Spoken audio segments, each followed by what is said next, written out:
So it finishes Spurs 1, Nottingham Forest 2. Obviously a huge victory for Forest, given what happened around them at the weekend. That victory then puts them back in a Champions League spot, lifts them up to third in the table with just 5 matches remaining. They're joined by Newcastle and Manchester City, Chelsea sitting in 6th, Aston Villa 7th. Meanwhile, Spurs have lost 18 league games this season. They sit 16th in the table. They'll be thanking God for Ipswich, Leicester and Southampton. Right then, more on this. Julian's here. Mario joins us as well. You okay? You could start, Mario, by saying, oh, good fight by Spurs. You know, the second half, if it wasn't for Sells, they would have maybe won this game or got something from this game. But given what Spurs have been this season, what's the point? You can also say you watch two teams, one where the manager knows what his ability is in his team, and the other one you can watch what he is trying to achieve something that is not in his team. So, and when I watch Spurs, it's like the things that they're trying to do, it's not like, you know, like the creative side, the things that they try to open up, how they open up. I don't think his team has the ingredients for that. And when you watch Forest, even the 2 goals that they scored, and we could say like, oh, anything could happen. But the way they scored the goals, it was like, okay, Kulusevski, he's waiting to, he's standing on the line, and instead of like marking the man, he's looking to hit him on the break. Okay, that's one. And the second goal, the goalkeeper comes out. It's after a while, too many things happening to them. And I think it gets too easy to play against them, and it never should have been like that. I'd give up if I was a Spurs fan. Just like for today's game, you're looking at, I know what's going to happen. We're going to have most of the ball, won't do much with it. Forest will get a couple of goals, we won't be able to respond, that's that. But it was supposed to be different given the success in Europa League. That was supposed to be uptick. Tell you what, the Europa League stopped flying a great flag of quality with United and Spurs. I know. Hey, look, I'm trying, Spurs. I'm trying. It was supposed to be I suppose, a momentum shift, a change in the feeling of Spurs, given that they had success in Europa League. And then Spurs showed up, and then the same story happened. And to your point, they seem to have a lot of success down on the flanks, right? It seemed like, okay, Odegaard is doing well over there on the right-hand side. Matistel is active on the left-hand side. Kulusevski is active as well. Pedro Porro is always an option, and now down the right. And it all amounted to having success in the flanks, which then meant that they were going to cross the ball over, and Nottingham Forest were there to go, yeah, I'll clear this, I'll clear that, I'll clear that one too. And up until Richarlison started getting more active inside the 18-yard box and winning a couple of headers, it just felt like the whole night was going to be Nottingham Forest clearing the ball out and trying to go on the counter and perhaps catch a goal. Once they went up early, 2-0, you knew exactly what the game was going to be all about, and Spurs did not prove that they could be creative nor dynamic enough in the attack to make a difference. But it takes 2 to tangle, and fair play to Forest, obviously, given what happened this weekend, given their run-in coming into this tie. We were talking about blitz, we were talking about falling off cliffs, but they managed to get themselves a big win today. They got the 3 points, and if you're in desperate need of 3 points, by all appearances, Spurs is a perfect team to come up against. And credit to Nottingham Forest. Forest have set their stall out. We know who they are. They've shown who they are all season long. They needed to turn results around. And you come up against a Spurs team where I feel as though we're having the same conversations about Spurs that we were having about Manchester United a few days ago. That it's all about the Europa League. The league, what's the big difference between finishing 15th or 16th and 14th or 13th? None really to either of these two. So you understand if their energies, if their focus is on the Europa League. So that kind of takes care of itself. But for long spells, and what you haven't seen from Forest for a lot of the season, when they get themselves in front, they're difficult to break down. I thought Spurs kind of shot themselves in the foot. Richarlison had a couple of really good chances in the first half. Tell had a really good chance in the first half. And then Sells easily was the better of the 2 goalkeepers over the course of 90 minutes. So this quite easily could have gone a different way for Nottingham Forest in a game that really Spurs aren't that invested in. But you get the 3 points, you keep yourself in the hunt for that top 5. That's a big takeaway here. But I think Forest have not proven themselves as difficult to beat as they were earlier in the season. Jules, what would you like to add? Yeah, I think there's still a question mark over Forest and their ability to see this one out and to finish in the top 5, because as we saw today, today they rode their luck, let's be honest. They scored 2 goals. We saw the expected goals stats of 0.6. They scored 2 goals of that. They conceded so many chances. Really, Spurs should have scored more than the only one that they scored. And that this sums up well the two teams so far this season. But for Forest, I know it's a win. It's a big win. They go from 7th to 3rd or 6th to 3rd or something like that. I think I agree with Shaka. Defensively, they're not as strong as they used to be. And going forward, they are still overachieving. And they've overachieved through the whole season. Their expected goals compared to the goals they scored is just massive. And I think that's probably not sustainable, even between now and the end of the season. Well, let's take a look. Oh, I was going to go to everyone's top 5 predictions. All right, then go ahead, Dan. You sure? You're leading this. Okay, this here we go go ahead. then. Let's take a look at everybody's top 5 predictions. Dun, dun, dun. Mario has Forest there. Ali has them there just. Jules doesn't have Forest in the top 5. Neither does Shaka. Well, explain why. Well, for all the reasons that I just articulated, I just feel Forest are on the slide. There's only 3 points between Forest and Villa right now, as you said. My concern for Villa, or if I had concern for Villa, was how would they respond to being out of the Champions League. You see the result this weekend against Newcastle, and Villa, you could then argue, are playing some of the best football that we've seen against a Newcastle team that were banging form. So I think that 3 points as we sit right now between Villa and Forest is easily doable, kind of given, again, Villa's performance and result against an informed Newcastle, and Forest kind of hanging on against a Spurs team who are only concerned about the Europa League. So I feel that while today was a welcome relief, Forest will continue to slide. Mario, you say Shaka's talking nonsense because you've got Forest finishing 3rd. Yeah, you know why? Because I think when we come to the end of the season, what I saw today, I felt like if the energy doesn't drop for them, I think they can handle it to carry it all the way. But of course, the big question mark comes like, hey, how are you going to bounce back? You understand, in the sense of like the players are on the bench that come on and still have the energy and can change things around. For the other teams, like what they said about Villa, yeah, okay, you know, that is one of the teams that's in the up. And it becomes a question mark because Newcastle could be in there, but I don't know if the balance is there. Especially, we cannot underestimate the situation when your coach is not there. When a coach is not there, and even if the assistant takes over, it doesn't matter. I think that will be a tricky one for them. So that's why I know Xhaka, that's his team. I felt bad as well to take mine out, but I allow Xhaka to have his team in. Yeah, of course, what's interesting, what happened this weekend, Newcastle on the losing side. Meanwhile, we saw Aston Villa win, Manchester City win, Nottingham Forest win, and Chelsea won. Chelsea, of course, leaving it late to win against Fulham. Yet you listen to their manager and don't you dare try and get excited or have any hopes of finishing in the Champions League because, look, no one expected us to do that. Here he is. How important was that Pedro Neto goal, and how much does that change the outlook of the season when you're competing for Champions League football? Personally, the goal from Pedro doesn't change my view from the season. I said 3-4 days ago, and I will repeat, Chelsea the last 2 years never been in Champions League spot, and this season we spent all season there. So today win doesn't change my view. It's already a good season and can become very good if we finish Champions League spot, no doubt. But for sure today was an important win because first of all it's a derby, second give us the chance to be there. What a miserable man, Mario. He should be Scottish. No, because when the guys are back here, we know we're not going to be like that.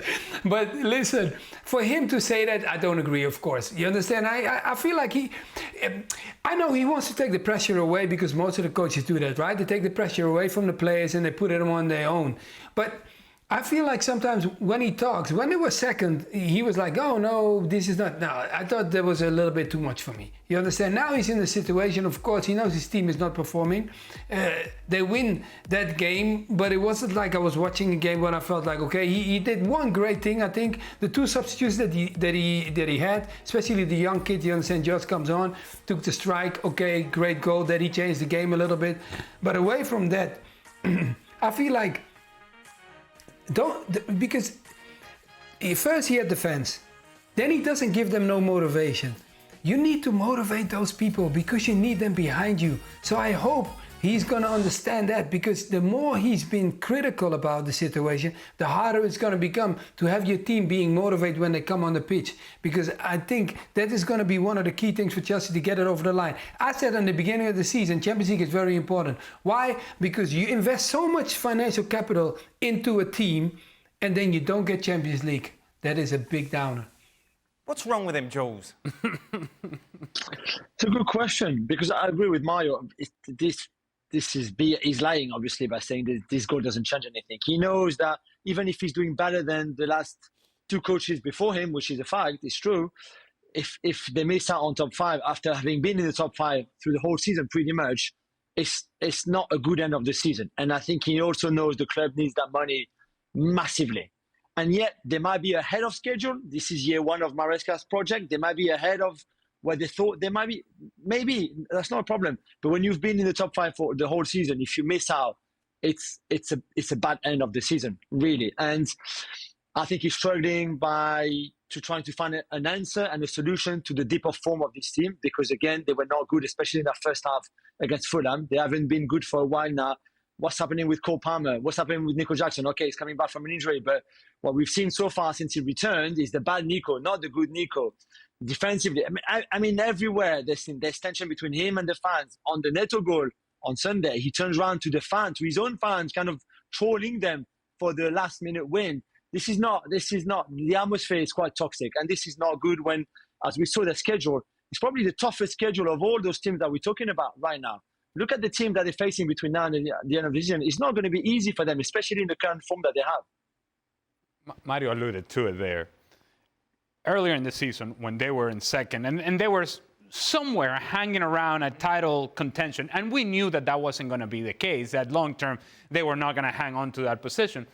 He was asked about it, and I remember sitting here and saying, it is not the job of the manager to bring the ceiling down of your own team. Now, I understand that you want to limit expectations and you want to be realistic about what your team is, but you can answer those questions without bringing the whole ceiling down and say, no, why should we dream about big things when we can be average and we can be mediocre?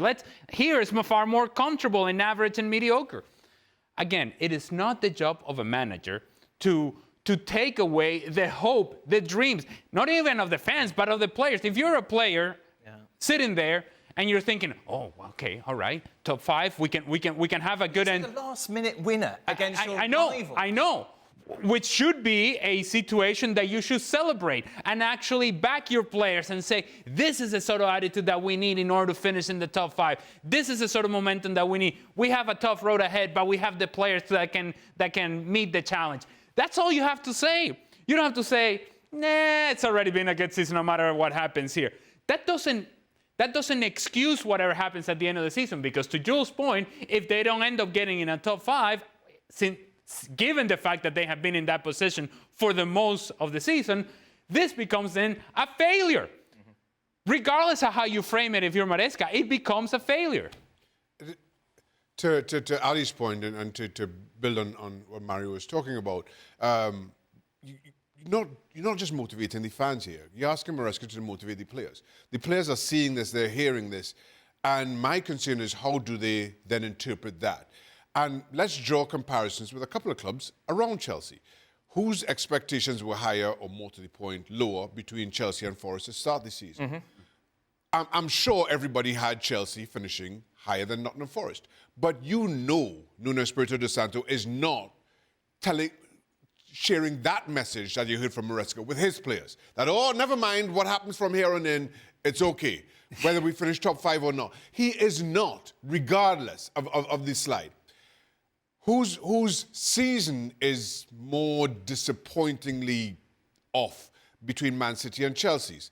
Man City. But even when Man City, through all their struggles, and we kind of ridiculed Pep for it, even when they were struggling, when they get a good result, Pep would say things like against Ipswich, oh, we've turned the corner now. This is the good old Manchester City. nobody really believed, well, nobody sitting away from Manchester City truly believed it. But that's the positive message that he's sharing with his players. And then in step Enzo Maresca. And regardless of whether you get a good result, regardless of where your expectations were, he is just dragging that down, as though to say that we should not aim to shoot any higher than one place above where we finished last season, which nothing about the game, nothing about how it's played, nothing about being a player in a team, especially when there's an expectation around you, kind of assimilates with that. And I find it really odd from somebody who's been involved in the game to be sharing these kinds of messages when your team is in this position. Is he the right man for the job, Mario? Yeah, I don't think I don't see that is yet a question, because I don't think so, because I think if you can bring the team up from where they came from, you remember if we go back to a couple of seasons, the way they were, he's right. The team is higher than when he came and took the job. But we also have to remember, like, I had moments as well when I was at the team, and what Chaka said, when you're coach in the team, I hope, you understand, let's hope for that he motivates the players, not like the way he says it on TV. Oh, no, don't worry, you're not going to be like that. Because if he says the same thing, it's like, yeah, like the guy said, it's a downer. You want to look at your manager and always look at him like you have the solution of whatever is happening. When things don't go well, I look at you. What do you got? Because that's why you got the job, and that's why you are dictating us and telling us what to do. And I feel like now comes a moment that there's so much news coming out, and it almost makes us feel like, is he doing similarities to the team, or because he's making the fans are going to listen to what you got to say? Then the people, even when I was when I don't go a lot to Chelsea, but the times when I go, whenever I go, and I speak to the people that are part of the club, of course, being connected to the club, you go to areas where normal people that would go to the stadium would not go. But when you speak to them, you could hear the uplift and the happiness and the things that they were trying to achieve. And then you listen to him. It's the total opposite. And even one of the owners, the way he spoke, we were in the room, all the players were there, and the way he spoke, you could see that they have a plan, like in the sense, I didn't always get the plan, but they have at least a trajectory of saying, well, that's where we want to be, that's where we have to go. And then when he talks like that, it's totally the opposite of the way they were talking. So that for me is a big surprise. Generally speaking, when you are preparing yourself to accept failure, it's loser's mentality. Yeah. You are making a plan as to how you're going to accept your own failure before it happens. Loser's mentality. What does his future look like, Jules? It's a great question, really good, because I think everything we've been saying has obviously been noticed by people above him at the club, from the ownership to the sporting directors, and they've got plenty, to people who decide. Really, the lack of ambition, the poor communication, maybe the lack of leadership even with his own team, his own dressing room, his own players. All of that has been noticed. And to be fair, to his credit in a way, he's a young coach, young in age and young certainly in experience. This is his first season in top flight football, full season. Last season in the championship with Leicester doesn't really count. Before that, a few months at Parma doesn't really count either. This is the first season. So I think he's also learning. And I really hope, I don't know him that well, but I really hope he's learning from all of this, because he looks like he can't really cope with the pressure. He looks like he's struggling, as we've been saying, although it's not all bad. It's obvious, and they can finish third. And third would be great for Chelsea. So it's still very possible. But when you listen to him, you believe that they're 15th in the table, and that this is all wrong. So yeah, people have noticed, and you know what? For the first time, maybe I worry a little bit about him for next season. Of course, we've got Premier League games still to come over the next 48 hours, including a big one in the race to the top 5. Manchester City taking on Aston Villa. Pep is certainly not playing this game down.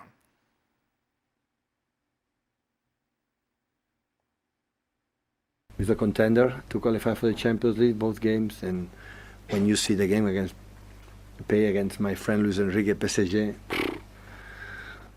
wow. I was really impressed. They can play low block and play away, but when they decide to go with the weapons they have, the speed they have, the set pieces, they're incredible, well organized with Unai. It's a final, and we need our people, because I think our people won the Champions League next season again. and hopefully can help us for the minute one. Don't wait. Sometimes we are sloppy. Sometimes we're not playing good. It's that now we need them. Pep calling on the fans. Let's take a look, shall we, at everyone's predictions for this tie. Of course, could be an FA Cup final as well, given the way the draw has been made. Myself, Shaka and Jules are going for Villa. Ali and Mario are going for Manchester. Mario, Manchester City? Yeah, I know, Dan. You're surprised by me going for that. You know why? Because I have not only the feeling, but also I think he can change things around. And I am worried about, because this is definitely is a big one, but Villa has also some moments where they dip, and they go missing, and City had it the whole season, but I feel like they might be able in the moment where they started to pick things up. So this is going to be a big game, but I still have a feeling that I might give it to City. So I'm sorry, Dan. Yes, that's what I'm thinking. That isn't the most convincing argument I've ever heard, to be honest. I'll give you a convincing argument, Shaq. Go on, then. Selfishly, I had put Nottingham Forest 5th. So I needed some results to go against Aston Villa. Therefore, Manchester City to beat Aston Villa, so Forest hangs on to that top 5 position. Oh, you've got that, and Mario's got a feeling. Yeah, this is where we are. That's as much as we can produce for Manchester City. City, you look at them running Wall Saints, Bournemouth and Fulham. Jules, I think it's fair to say, isn't it, if you were to pay to watch anyone play in the Premier League at the moment, it would be Aston Villa. Yeah, they're the most informed team in Europe over the last 10 games in all competitions. They've won 9, and the only defeat was the one at the Parc des Princes in the first leg of that quarterfinal. Apart from that, it's 9 wins and 9 for the rest. 1 more than Barca, 2 more than PSG, and that's it. So really, really remarkable. And Pep was right. They can do it in so many different ways. And it's not always perfect. Remember that second half against Forest?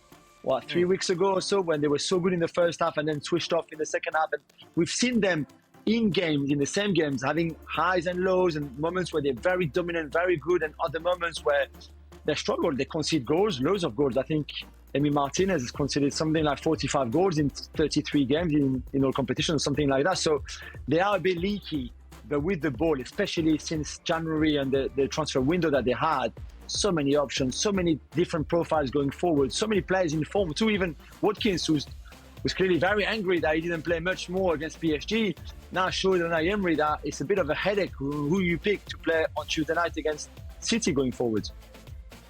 Yeah, I'm with Jules on this. I think Villa are proving themselves to be an incredible proposition right now. I wanted to see how they reacted to the game, to going out in the Champions League, and I thought you couldn't ask for more. And then you contrast that with, City beat Everton, albeit Everton, and late goals in that one as well.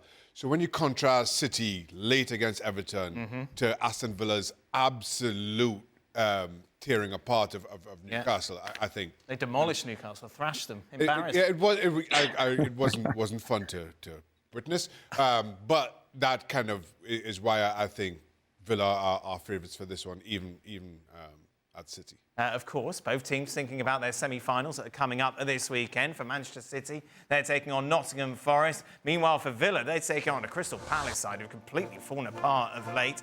Those games, Saturday and Sunday, for you live on ESPN+. Be sure to join us. A place in the final, of course, at stake. Well, taking a look at where Manchester United are in the Premier League, currently sitting 14th. More disappointment for them, of course, as they lost at home against Wolves at the weekend. Jules and Mario are with us, and we just take a look at Amarin's record, and it, of course, just shocking. 22 games, 11, just 6 wins in 22. That's pretty much what you need to know in the Premier League from Amarin. Jules, shall I ask you about Don's hair? No, we won't. Anyway. What was interesting, you're at Old Trafford obviously on Thursday, and you kind of thought, wow, maybe they can ride that wave of excitement and momentum given the drama that we saw in extra time. But it was like everyone had forgotten that had happened, and it was back to rubbishy old Manchester United again. Yeah, so slow, so pedestrian at the weekend. No Bruno Fernandes, which I think is one of the reasons why, and you could see clearly without him, they just can't do it. They don't have neither the leadership, the creativity, the legs, the brains, just nothing.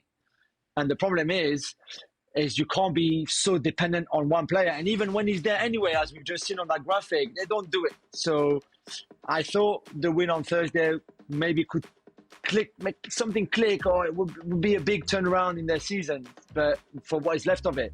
And that was not even the case. Amorim said after, I'm going to play the kids now. So warning everybody, it will be a team full of children, full of youngsters, full of teenagers, and then the big boys will get rested. And then what happened on Sunday? I'll be honest, I didn't expect anything different from Manchester. No. United.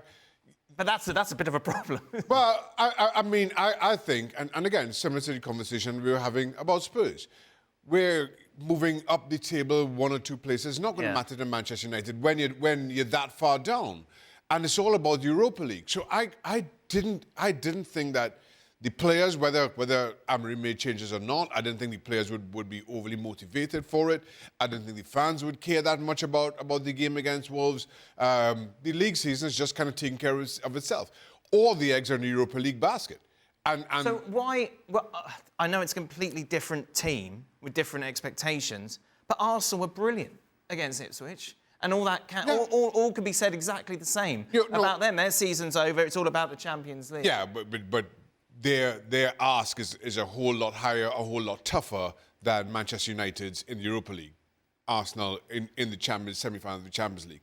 So I think that there's an expectation that they have to keep their levels high. That competition for places at Arsenal has to be high. Why can't you do the same with United? Why bring in the Because youngsters? United, we as we sit right now, you kind of know who United are going to play, or the players Amorim is going to use, because let's be honest, it's not that deep a squad to choose from. Most of those names kind of write themselves in there, and you're asking Europa League, your competition in Europa League, it isn't Bilbao is going to prove a very stern test, but so far it should have been fairly routine.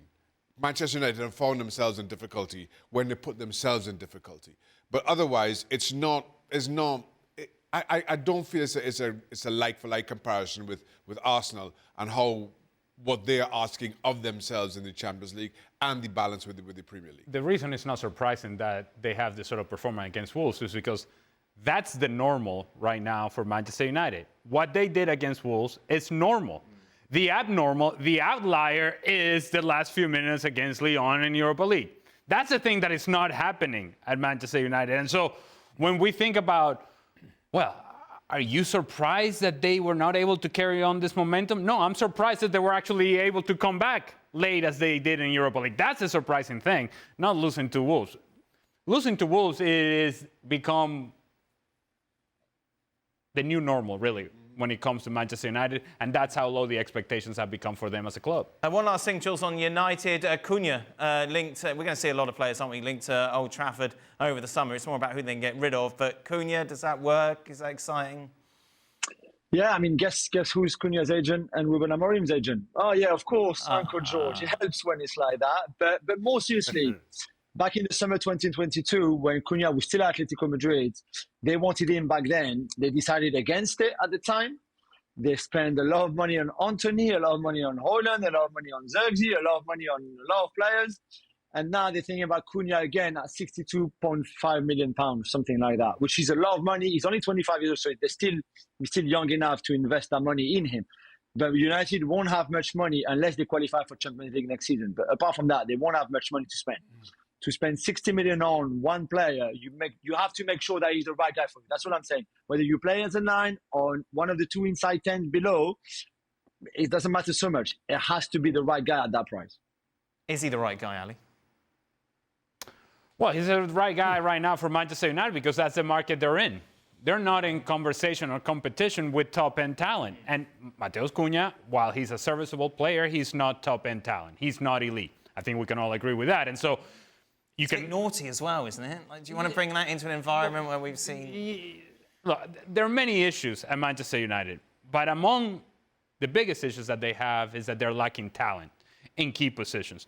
Matheus Cunha would be an upgrade, but it's not the jump that you need. It's a step forward, but right now, if you're Manchester United, you need a leap. But you cannot manufacture that leap without being able to walk in a room and actually negotiate with players that are at the top end. if you're Manchester United, you no longer have that power to negotiate with top-end talent because you are where you are on the table and you are what you are as a club. And right now, as a club, you're a mess. When you ask that question, is Cunha the right man for Manchester United? The only thing I could think of is he's better than what they have. And unfortunately, that's kind of where Manchester United are right now. Gone are the days where they're pursuing the best in the world and the best talents. Right now, they just have to do with bringing in better than what they have. At least Cunha ticks that box. Mario, final thought to you on this?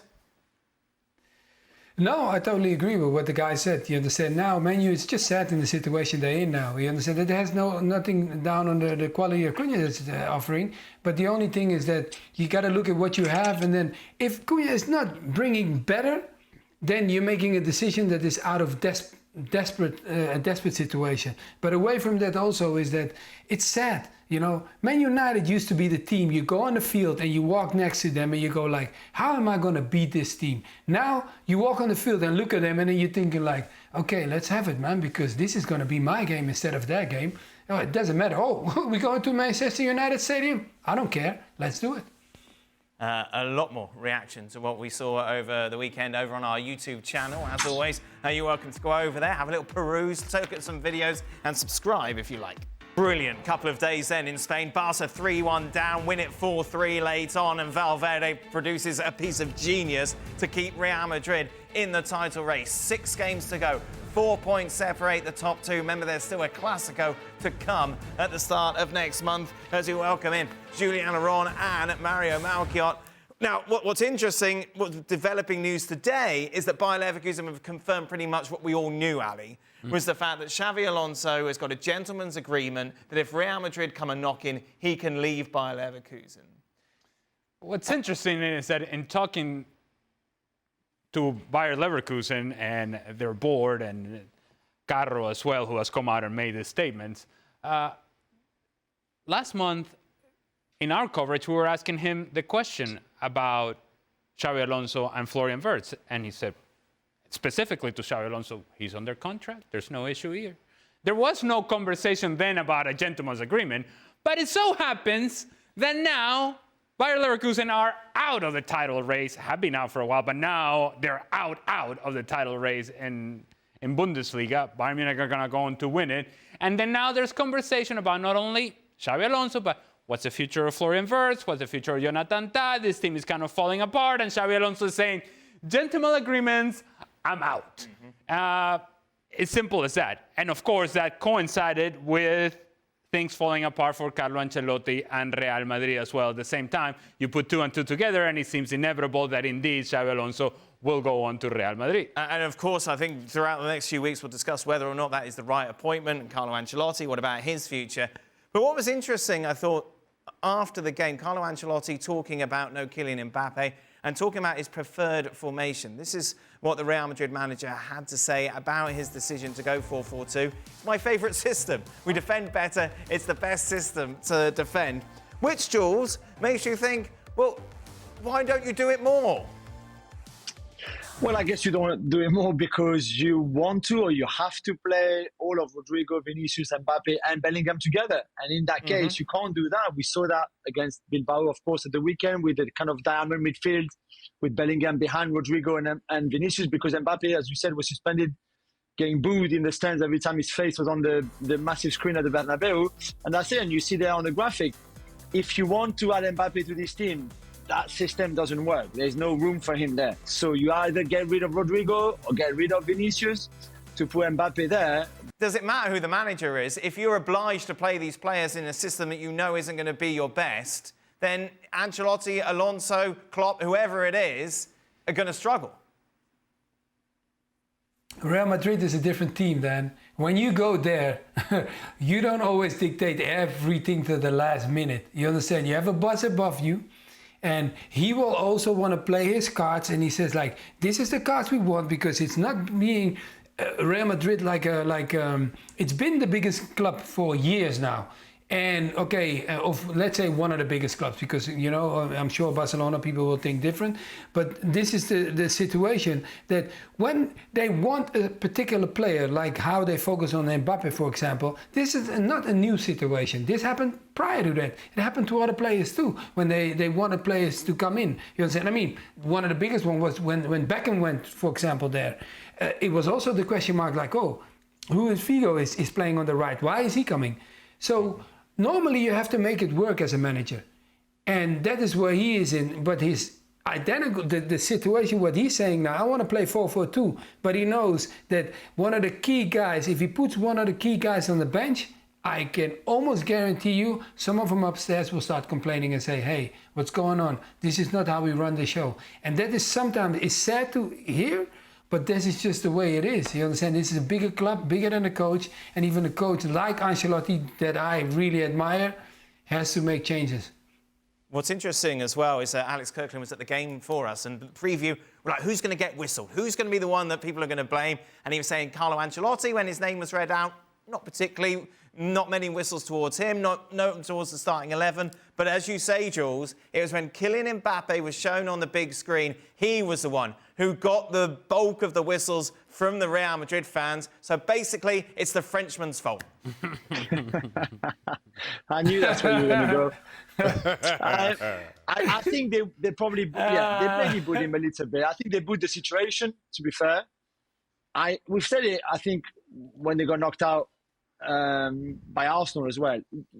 It's simplistic, far too simplistic to say, well, last season they won La Liga and they won the Champions League. He wasn't there. He arrived and now they're useless. It's just not as simple as that. There's obviously injuries. There's Toni Kroos not being replaced, which I think we've said a lot. And Ali, maybe most of all of us that banged that drum through the whole season. How do you not replace? You can sign Kylian Mbappe and Mario Melchior and Sasha and Saka and Xhaka Islop and everybody you want. Oh. Who in that club didn't think that? Hang on, the guy who's probably been one of the most important players, if not the most, although maybe not the most bling bling, but the most important player of the last decade in this team is retiring and we don't replace him? Really? Somebody thought that would be okay? So there's a lot of issues with that team, not just Kylian. But yeah, I can understand why the fans are not happy with him too. Can I go back to this 4-4-2 Ancelotti decision? It really seems very simple to me. And while I understand that the politics of Real Madrid can be complicated, if you're Carlo Ancelotti and indeed this is your favorite formation and this is how you feel the team can defend better and be more balanced and gives you the best chance to win, Rodrigo, go sit down. He's been sitting down pretty much for a lot of these games. Sit down, Rodrigo. Mbappe is untouchable. Vini is untouchable. I tell you who's not untouchable. Is Rodrigo. And then you demand of Mbappe and Vini, which is something that I don't know that has happened as consistently as it should have. The demanding performance from both Mbappe and Vini, especially and particularly in big moments, in big games, in big nights this season. So Rodrigo becomes the one guy that you can go after. It's an obvious target. And while he may not like it, it's not the first time that he has been told, yeah, we're going to take Vini and we're going to take Benzema. Those are the guys that are going to play. You're going to come off the bench. You'll have an important role. You may be the one scoring the big goals in Champions League coming off the bench. That may be your role. So why hasn't he done that? Well, that is indeed what I think it's the most egregious mistake here, an obvious mistake from Carlo Ancelotti. This team has lacked balance the whole season. It is obvious to see that they are short of numbers in the midfield. And the only way to do that is to actually put numbers in that area. Rodrigo's not going to be that guy. I'm not blaming him for anything. I'm just thinking he is short in terms of numbers in the midfield. You got to sacrifice somebody. You start with Rodrigo. I totally agree. But my concern around leaving Rodrigo, and what you've seen is Vinicius and Kylian Mbappe all kind of drift to that left-hand side. And as a result, there's no real balance on the right. And then what ends up happening is when you're struggling, when things aren't going well with that front two of Vinicius and Kylian Mbappe, Rodrigo is the one who, for some reason, is then inserted to try to provide some balance, to try to provide some kind of an attack for Real Madrid when that other front two isn't quite working. And so much of it reminds me of, I'm sorry, Jules, I don't mean to blame another Frenchman, when Antoine Griezmann went to Barcelona, how similar he was with Lionel Messi. Two wonderful talents, but it just didn't work. And I feel this is the same thing. This is repeating itself. You wonder, as disappointing as this season may end up being for Real Madrid, you wonder where they would be without Fede Valverde. Because he's playing right back, because he's playing in the midfield, because he's playing an advanced position, because he's helping back here, because he's winning that sliding challenge and he's covering over there as well. The goal he deserved because of all the work rate and effort that he puts in each and every one of these games, and the execution of that goal so late in a match with all this pressure, what that result may have meant if they had dropped points again, to be able to deliver. That's a big moment delivery that we're hoping and expecting to get from Kylian Mbappe and Vini Jr. We're getting it from Federico Valverde. And what a time to do it, Mario. At that stage, the title was done. And I think that's not an over-exaggeration, but to do that, it just gives everyone a lift going forward now.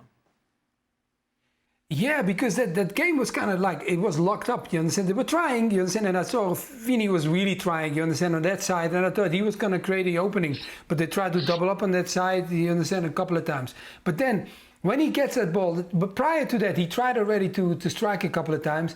And what I like about him is the energy that he possesses. It's every game is the same for me when I watch him. You understand? He plays on the right-hand side, you understand, in this game. But then he tucks in the middle. But for him to be out, he's not only like the goal scorer, but I can guarantee you that the guys around him, like the younger players, and Barcelona is definitely a younger side, they need someone like him. He has not only the experience, but you want someone like a level-headed player like that, because he can calm you down when things are really getting hot. And them playing now in the period where they are with the league, and then later on they got to meet Paris Saint-Germain, it's going to be a moment where you need a player like him. So it's going to be a big loss if he's not there. It's that experience as well, isn't it, Ali? Around what is quite a young side. Yeah, and the quality in front of goal. Now, Ferran Torres has been hot for Barcelona. I imagine that he will be the one that plays in place of Robert Lewandowski, and he has been very good whenever he has either come off the bench or had the opportunity to start games. But he's not Robert Lewandowski, and so in front of goal, you wonder if there will be a moment in which you need that quality, in which you need the movement away from the ball that is going to allow Lewandowski to get on the end or something. The instincts of Lewandowski are superior to anybody else in Barcelona in front of goal, so you miss that. I think what you may gain in Ferran Torres being on the field is mobility and the ability to press the ball when need be, to get around the ball so that you can press and counter-press once you lose possession of the ball, which Ferran Torres can do at this point in his career, and Lewandowski can do it, but it doesn't prefer it. It's not something that he would want to be doing consistently. Hence the importance of Rafinha, hence the importance of Lamine Yamal, having players that are active all the time, and Lewandowski just kind of stays in his position so that he can get on the end of things. Ferran Torres will have more activity. Now, I think more activity doesn't mean that he's going to be more productive. More activity is going to be he's going to be moving in and out of spaces, and perhaps that's what they'll miss Lewandowski, in that he knows where to move and when to move. So he's definitely out of the Copa del Rey final. We're going to say goodbye to Jules. Jules, before I let you go, I'll have a very big bet with you that you had absolutely nothing to do with the purchase of those 2 cushions behind you. Yeah, nothing in this house. It's down to me, no. Julien Laurent, thank you very much. And just a reminder then, extra time. We'll see Mario back with us, along with Ali and Shaka, to answer your questions. You can always check that out over on our YouTube channel.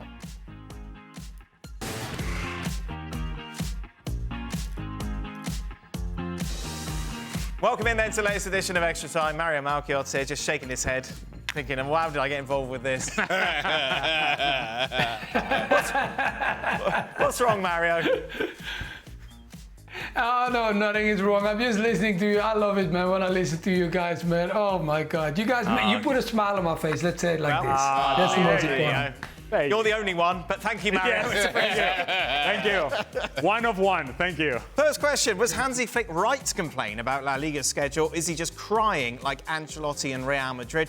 This is Hansi Flick complaining about the timing of the game in between the 2 Inter matches, saying, why does it have to be at 9 o'clock on a Sunday night? Why can't it be earlier? I think that's in the context of what they do in other leagues. Yes. And I think that's what makes this a valid argument for Hansi Flick, in that, look, we can make this easy for everybody. And you can make it easier for us, which we're representing this league in the European competition. And so it would be best for this league to have teams represented in the final of the Champions League.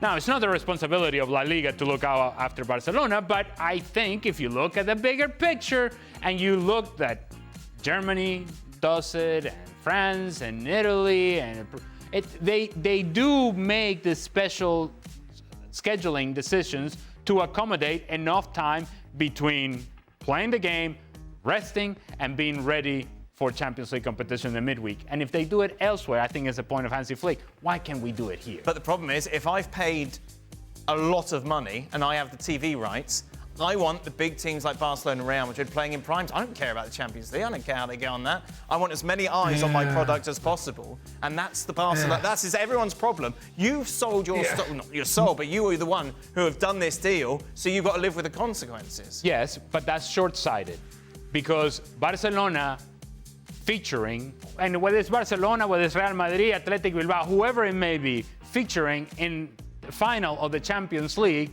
elevates not only the brand of Barcelona, but it elevates the brand of La Liga as well. But Real Madrid, the most successful team in the Champions League history, have never been accommodated to before. Why start now if it hasn't been a problem? But I see your point. You asked me about the perspective of Hansi Flick. No, I'm just saying, I'm just giving And I'm giving you the perspective of Hansi Flick. The flip side. I don't know. Are you negotiating for the television companies then? I don't know. If someone's give me 10%,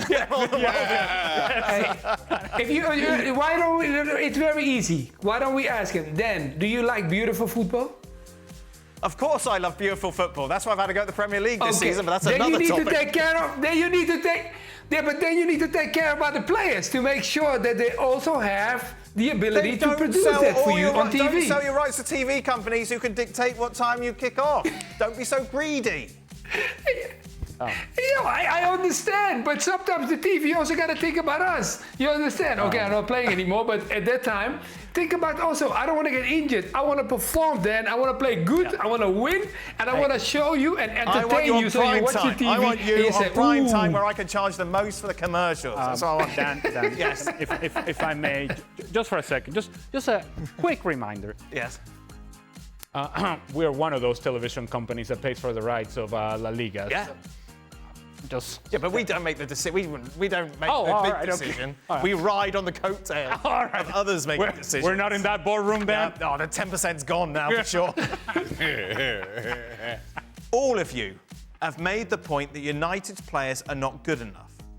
Other clubs are succeeding and showing that the whole is greater than the sum of its parts. Is this because of the expectation that comes with being at United? Is the shirt too heavy? What do you think, Mario? We've seen, obviously, Wolves coming, brought in a new manager. He turned things around with the same players. Why hasn't Amorim done that at United? Yeah, because, you know, what you said, like, the expectation is high. You got to deliver straight away. And sometimes, okay, you need time. But Man United is not the club that's going to give you time. Why? Because if we look back at history, that's where everybody goes. I mean, Ferguson at a time when he kicked off, a legend, you know, legendary. But when he kicked off, it was hard for him. And then he turned things around and made it into an extraordinary team. Now, so many coaches been in, out, in, out, in, out. It's almost like incredible how many changes they had. And no one has the touch, you know, quick enough to make things happen. So, yeah, it is definitely a club to play there. I think you got to be ready. And if you're not ready, you can look at some of the players who are there. They are, you know, in form, really quickly. Why? Because they finally, you know, now trying to understand and saying, like, this is a big club. You got to perform straight away. It's Nottingham Forest, men for men, the squad. Men for men. Are they significantly better men for men than Manchester United? No. And so it is fair to demand from the players and the club and the manager, for that matter, that if this team with limited resources and limited talent level, they're currently sitting third in the Premier League, why are we all the way down here? So that can be a fair question to be asked of everybody across the board, Manchester United, including the players. I think to that point, for United, man for man, they're not that dissimilar to Nottingham Forest, and that's just where they are right now. I think with Manchester United comes an expectation of consistency. Now, if Forest finish 14th next season, nobody's going to be that scathing towards Forest because that's the level of their players, and that's kind of what comes with an inconsistency. You have a great season one year and then not so good the following. That's kind of where Manchester United are right now. 14th and hoping to have a good season to finish higher up. If you're Kevin De Bruyne, Shaq, would you go, stay in England, go to Saudi Arabia, or go to America? If I were Kevin De Bruyne, I'd go to Saudi Arabia. Why is that, Shaq? Why are you saying it that way? What is? I'm not, but what way? I just said I would go to Saudi Arabia. I didn't say it any way in particular. All right. Why would you go to Saudi Arabia? Yeah. Why is that, Shaq? Because I'd get paid. There you are. But surely you've been paid enough in life. Kevin De Bruyne is not short of a couple of pennies. I'm sure he's not. But what was the deciding factor here? Life. He's Belgian. He's not home. He's living away from home, whether it's England or the US. He's away from home for a couple of years. Yeah. Yeah. Saudi Arabia. Where are you going, Ali? I don't know, but every time that Shaq is giving you the shoulder shrug, it's like millions in the contract. He's like, yeah, I don't care. I'm not home. Where are you going? Well, if I'm him, I go back to Germany. But that's not one of the options there. Okay. But let me paint a picture for Germany. But it's not an option, as you said, so let's not even dwell on it. No, that's all right. You just love Bundesliga, that's all. Hashtag FC extra Just time. all over. Trying to get 10% of the Bundesliga. If Florian Wirtz leaves Bayer Leverkusen, he leaves that role. I don't think Germany was an option. All right. So is there not a D? D Germany? No? The other. All right. Okay. Then I would say USA, baby. USA? USA. Which club? Oh, well, it's always the same answer. Inter Miami. Yeah, they do have his discovery rights. Of course they do. Mario, what would you do? What Chaka said, I would be strange if I would say no to Saudi Arabia because I went to Qatar as well. So I would say, yeah, that is definitely on the list. And if not, hey, guys, I moved to America, so it will be really bad if I say not to America. So yes, America will be definitely the other pick if I don't. Right, so you picked all of them apart from England, Mario. That's what you play. No, I didn't pick England. I said. Okay, wait. Exactly. Slow down, you picked two. Slow down. Then I go. Oh, you know what? Out of these three, I'll pick two. I'll pick two out of three. That was an option. Saudi. I said Saudi. Mario, what about Germany? Saudi. No, it's too cold, Ali. Why I'm going to go to Germany? No, I might leave that out. What about Germany? Mario, how impressive has Jurrien Timber's bounce back been this season after his horrible injury? I think he's done really well. I think bouncing back from an injury, you understand that he went through. Look, beyond the injury, he was already a great talent. When you saw him in Holland playing, we already knew that this kid has more than just, the average. But the good thing I always like about players, because even back home sometimes, people like to make comments almost like sometimes you hear it's easy. No, coming to the Premier League is not easy. Coming from the Eredivisie into the Premier League is maybe, 4 steps up. It's not just one step up. And for him then to get injured, I hope it gave him the time, because clearly what we see him doing now, because it did it to me. I broke my foot too, and I had to watch. And watching sometimes helps us a lot, because it preps us to be ready to know what our plan is going to be. And I think he had a great plan, and look how he's playing. He's comfortable, and he's enjoying himself, and he's clearly playing in a team that plays, a lot of great footballers you have in it. So he plays football now. Mario, this season will be the second consecutive one where the newly promoted teams will get relegated the following season in the Premier League. What do the newly promoted teams need to do to survive the top flight next season? We, of course, saw Leeds and Burnley promoted today. The quickest answer I will give you, stop thinking that you have to play the beautiful game like everybody else that's playing in the Premier League. Because all of them who come up, They quickly start thinking, oh, we have to make the pitch really big. We have to play beautiful football. I don't want to see that. I want to see teams that understand that when you come against, regardless of who you play against, the first part of the season is the most important part. Don't focus on the second half. Don't focus after Christmas. Focus on before Christmas. And make sure you get enough points on the board, and then you can start to consider to say like, oh, maybe you have to do some other new tweaks. But in the beginning, don't tweak anything. Just play simple and go to win games. Don't try to play beautiful, like have a tic-tac. Well, you're not Guardiola. You don't have the squad that is that big, so don't do that. Stop it. Good advice for Chelsea. Final question. Shaka. Tell me I'm wrong about Vicario. This person I suggest is not a Vicario fan. Didn't have a good day today. Yeah, I don't know what they're wrong about. What's... You don't like him either?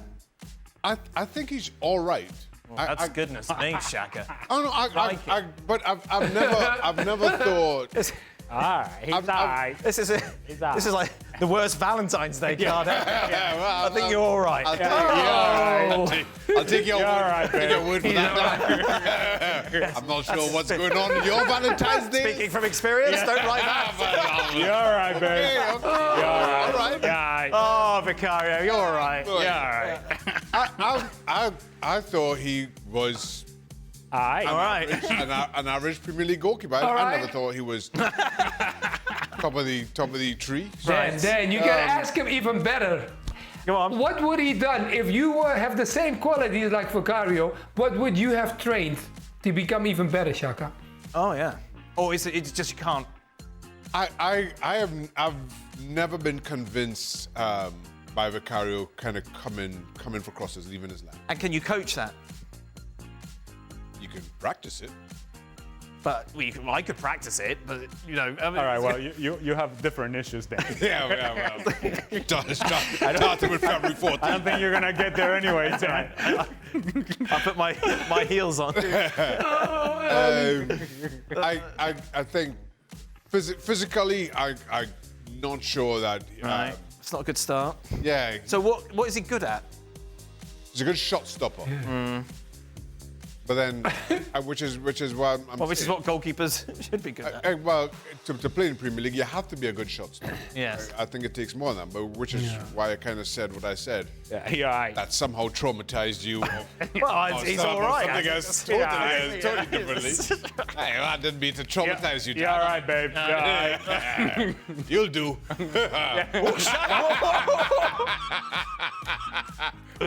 Hello, Desha. You guys are, oh my God. You see why I'm laughing then? You see why I'm smiling then? You see why I'm smiling? This kind of things. That's why I'm smiling. You're smiling because you didn't say it. That's commitment, Shaq. ESPN FC will return to your screens tomorrow. We don't know about Shaq. Barcelona playing Mallorca. Lots to talk about, I'm sure, in that game. Head to Real Madrid against Getafe.